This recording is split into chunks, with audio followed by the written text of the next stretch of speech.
Bienvenue à tous dans cette session d'information sur Gabon News. Au sommaire ce soir, les dernières heures de la campagne des locales 2013 pour tous les candidats en lice à Libreville comme à l'intérieur du pays. Les partis de la majorité et de l'opposition gabonaise clôturent leur meeting dans l'espoir d'être élus au soir du 14 décembre prochain. Dans l'actualité également, cette ouverture de la saison sportive 2013-2014 à la Fédération gabonaise de boxe ce vendredi à Libreville, un lancement ponctué par plusieurs combats, les images dans un instant. Mais tout d'abord, ces hommages aux pères de la nation arc-en-ciel qui se poursuivent à travers le monde. Au Gabon, le lycée d'application de Libreville, qui porte le nom de Nelson Mandela, n'est pas resté en marge des hommages qui lui sont rendus. Une messe a même été célébrée en présence des autorités de l'ambassade de l'Afrique du Sud et bien d'autres personnalités venues pour la circonstance. Le point avec Martial Tsanga et Frendongo. Exécution des hymnes nationaux du Gabon et de l'Afrique du Sud, déclamation poétique, louange à l'icône de la lutte contre l'apartheid et une messe dite à sa mémoire sont entre autres actes qui ont constitué la cérémonie en hommage à Nelson Mandela. La communauté scolaire du lycée d'application Nelson Mandela a tenu à commémorer la disparition de notre parrain. La coopération entre le Gabon et l'Afrique du Sud est permanente. Et leur soutien est permanent, donc nous avons voulu que cette cérémonie se déroule en leur présence. Une cérémonie en hommage à Tata Madiba qui ne laisse pas les autorités de l'ambassade de la nation arc-en-ciel indifférentes. La cérémonie est très importante pour nous en tant qu'ambassade parce que c'est vrai qu'il y a eu un culte en hommage à Nelson Mandela en Afrique du Sud avec des participants d'un peu partout dans le monde. Mais ici, au Gabon, c'est vraiment un événement important pour nous parce que nous avons perdu non seulement une icône, mais aussi le père de la nation sud-africaine qui s'est battu pour notre liberté. Le père Hubert, dans son homélie tirée de l'évangile selon saint Matthieu au chapitre 5, versets 1 à 12, a invité les élèves à servir d'exemple, à mener des combats justes pour le bien de tous. Pour les élèves, Mandela était véritablement maître de son destin et capitaine de son âme. La page politique de ce journal à présent, Laure Olgangonju a clôturé sa campagne ce vendredi par une rencontre particulière avec les jeunes de son arrondissement. Elle a souhaité leur rappeler à quel point ils comptent pour elle et les projets qu'elle a conçus pour eux, notamment dans la formation et la culture politique. Le compte rendu de son Peronba. Laure Olgangonju n'a pas cessé de rappeler au cours de ces 10 jours de campagne son attachement à la jeunesse en qui elle croit. C'est à elle qu'elle a voulu consacrer ces dernières heures avant le scrutin de samedi. Dans une salle du Como pleine, les enfants et les jeunes ont dit avoir entendu l'appel de la liste PDG du 3e arrondissement. Je voudrais, au nom de la jeunesse de notre arrondissement, dont je suis aujourd'hui le porte-parole, vous exprimer, camarades tête de liste, nos profondes et sincères gratitude. La tête de liste PDG, la mère dans sa plénitude, a redonné sa parole aux jeunes, les consolant et les rassurant. Pour ceux qui sont encore à l'école, consacrez-vous à vos études. Pour ceux qui ne peuvent plus aller à l'école parce qu'ils n'ont pas de moyens, on peut trouver des solutions pour que vous soyez formés. À côté de la culture des affaires que je voudrais que vous ayez, il faut aussi que vous ayez une culture politique.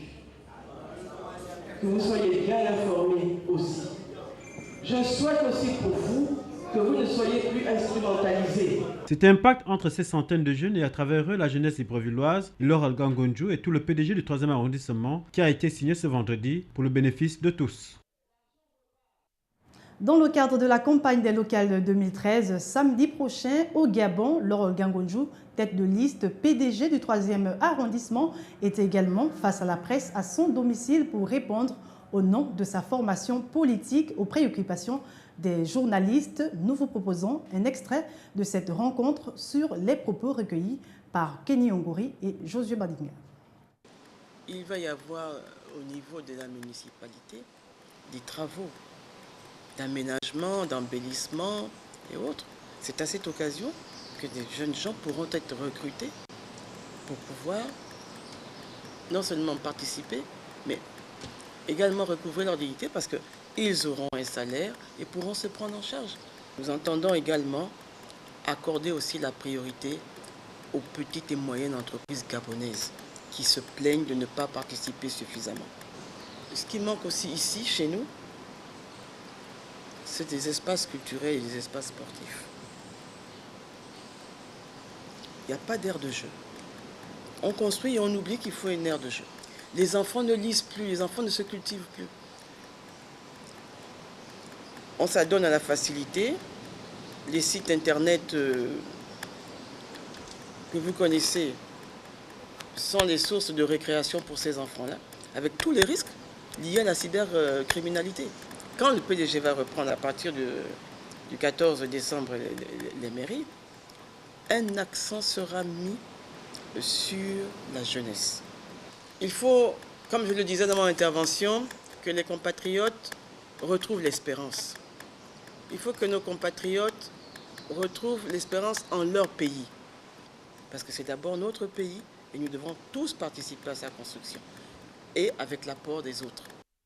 En restant politique, les partis de l'opposition, comme ceux de la majorité, battent également du bitume à l'occasion des élections locales de cette année, en allant à la rencontre des populations et en multipliant aussi les déclarations, des stratégies leur permettant de mieux faire passer leur message politique. Reportage de Kenny Ongori et Justin Bitégué.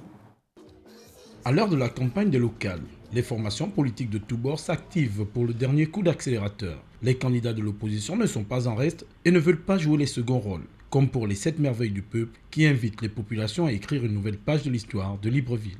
Nous saisissons donc cette occasion en allant massivement voter le 14 décembre 2013 les listes du 7MP présentes dans tous les arrondissements de Libreville pour écrire une histoire, une nouvelle histoire de Libreville. Pour la nouvelle formation politique de l'opposition amenée par son fondateur Nzingu Mafumbi, on invite à la sanction et à la vigilance. Le message de la vérité, le message de la responsabilité, le message de la vigilance. Parce qu'à cette élection, la vigilance devient nécessaire, je dirais même vitale. Nous avons affaire à des anciens politiciens, des personnalités qui sont restées longtemps aux affaires, qui ne veulent pas, n'est-ce pas, lâcher prise. C'est pour cette raison que je vais demander aux populations ce soir de les sanctionner. Parce que lorsqu'on reste longtemps aux affaires sans rien faire, sans se préoccupation du plus grand nombre, ben, le mérite que l'on peut avoir, c'est la sanction. La campagne prend fin cette nuit lorsqu'il sera 0 heure. Et pendant ce temps, les colistiers de la liste PDG clôturaient leur campagne en fin d'après-midi au quartier Glace de Libreville devant une foule de militants.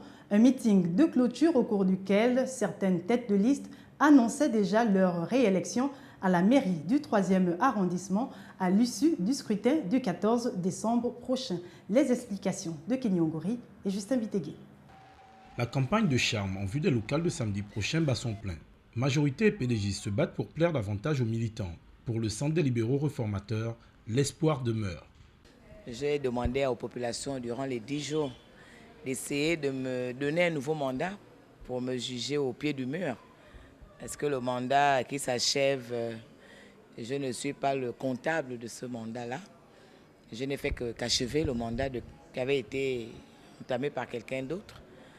Et rappeler aux populations que n'ont jamais traîné chez nous. Il y a eu la signature rapide, les actes de naissance, vous arrivez dans mon arrondissement, au moment où je suis en train de partir, tout est fin prêt. Je ne veux même pas dire comme certains candidats qui disent le PDG va tricher. Même si le PDG triche, les fantômes voteront pour me ramener au 3e. Dans le même temps, les colistiers du Parti démocratique gabonais pour le compte du 4e arrondissement clôturaient en fanfare leur campagne.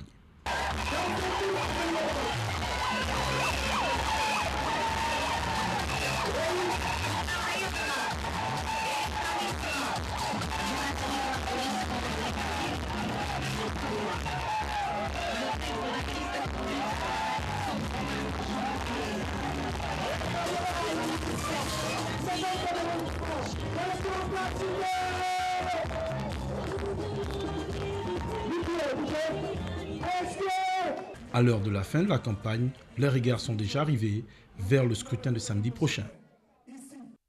Et le sport, pour refermer ce journal, la Fédération gabonaise de boxe a procédé ce vendredi à Libreville à l'ouverture de sa saison sportive 2013-2014 avec des combats de gala de l'École nationale de cette discipline sportive et des combats officiels. Le tout en présence des différents clubs de boxe. Reportage de Douglas Tonton.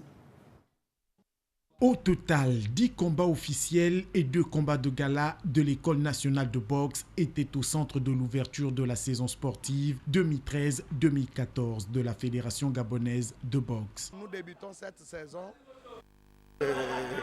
en apothéose, vous avez bien vu.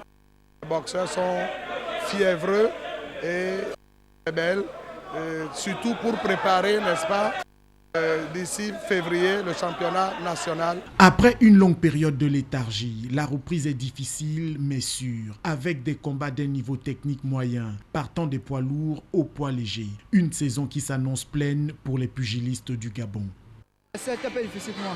Pourquoi? Parce qu'il y avait un manque d'entraînement et tout. Comme j'ai senti que c'était bon, c'était au niveau du 3e round. Parce que le début du combat, je ne me suis pas donné en fond. Tu vas égaler, tu vas connaître comment le premier round. Deuxième round, maintenant, tu commences à sortir. C'est nous, tu donnes tout. C'est le troisième round que j'ai donné tout. Sur le ring, dans les 56 kilos, Moupimba Yohan des Phoenix a eu raison de Messan Akweti du club Ndoulou. Pour sa part, Obam Vivien des Phoenix s'est incliné face à Miyini Kwerugen du club Essingang dans les 69 kilos.